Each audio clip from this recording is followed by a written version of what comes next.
Bismillahirrahmanirrahim. Assalamualaikum warahmatullahi wabarakatuh.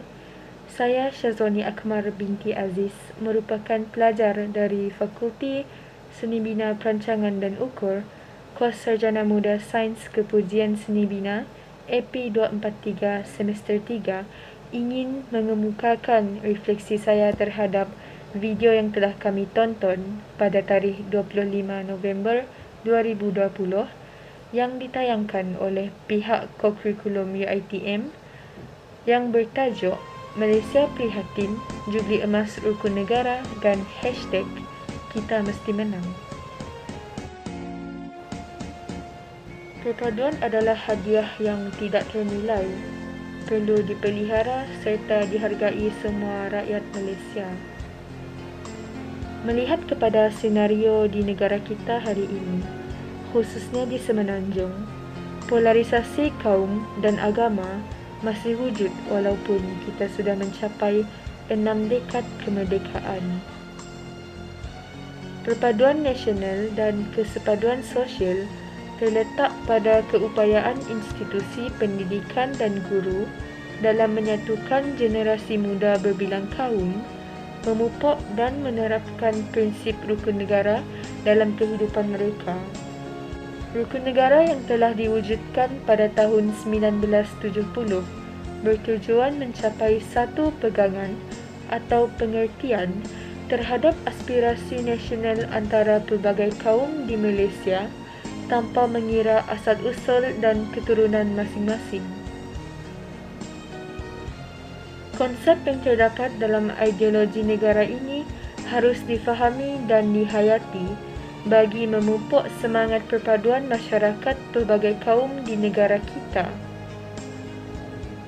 5 matlamat rukun negara mencapai perpaduan yang lebih erat dalam kalangan seluruh masyarakatnya, memelihara cara hidup demokratik, mencipta satu masyarakat yang adil di mana kemakmuran negara akan dapat dinikmati secara adil dan saksama, menjamin satu cara liberal terhadap tradisi kebudayaan yang kaya dan berbagai corak serta membina satu masyarakat progresif yang akan menggunakan sains dan teknologi moden. Dipetik dari Berita Harian bertarikh 7 Januari 2019. Rukun negara adalah prinsip perpaduan kita terhadap proses pembangunan negara dan hendaklah dihormati oleh semua pihak. Ia satu wawasan yang dikongsi demi perpaduan negara.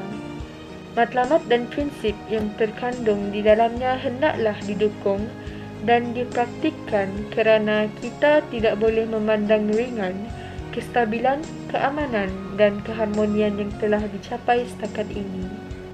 Marilah kita sama-sama berharap agar pada tahun baru 2021 ini, semua rakyat Malaysia tanpa mengira asal-usul, keturunan, mempunyai iltizam untuk menjadikan 5 matlamat dan 5 prinsip rukun negara sebagai panduan hidup bagi mencapai wawasan dan perpaduan nasional. Asas kerukunan hidup bermasyarakat adalah pemufakatan dan perpaduan yang melambangkan kesatuan hati. Perpecahan dan persengketaan pula menyebabkan anggota masyarakat itu akan sentiasa bergelut dengan tarikan yang berbeza arah. Ini bermakna konflik yang tidak berkesudahan akan menghantui kehidupan masyarakat. Justeru, membentuk sebuah negara yang padu mesti ada etika dan falsafah kenegaraan yang dapat membina kecintaan patriotisme, kesetiaan, pemufakatan dan perpaduan rakyatnya. Di negara kita, kerajaan telah menggubal rukun negara sebagai falsafah, etika dan doktrin negara. Sewajarnya lah setiap rakyat memahami latar belakang, objektif dan prinsip rukun negara itu. Dari segi latar belakangnya, rukun negara digubal setelah berlakunya peristiwa rusuhan kaum yang terjatuh pada 13 Mei 1969. Peristiwa itu telah mendorong pemimpin negara dari pelbagai kaum memikirkan satu formula bagi memulihkan perpaduan kaum yang lebih utuh dan kental. Rukun negara digubal sebagai satu bentuk garis panduan dalam membina masyarakat yang bersatu padu, adil dan harmoni. Rukun negara telah menjadi dasar kesatuan dan perpaduan bangsa serta pedoman bagi kegiatan hidup bermasyarakat pelbagai kaum dan budaya di negara ini.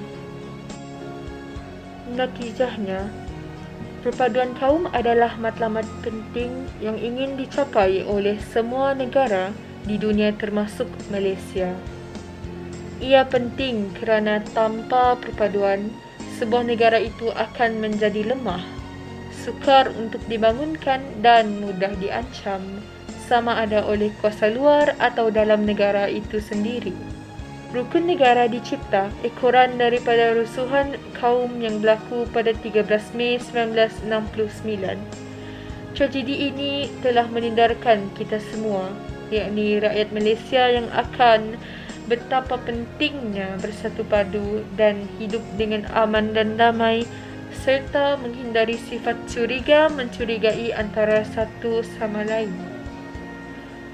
Mengamalkan rukun negara akan melahirkan masyarakat yang bersatu padu, bermuhibah tanpa mengira kaum, serta bersikap saling hormat menghormati di antara satu sama lain.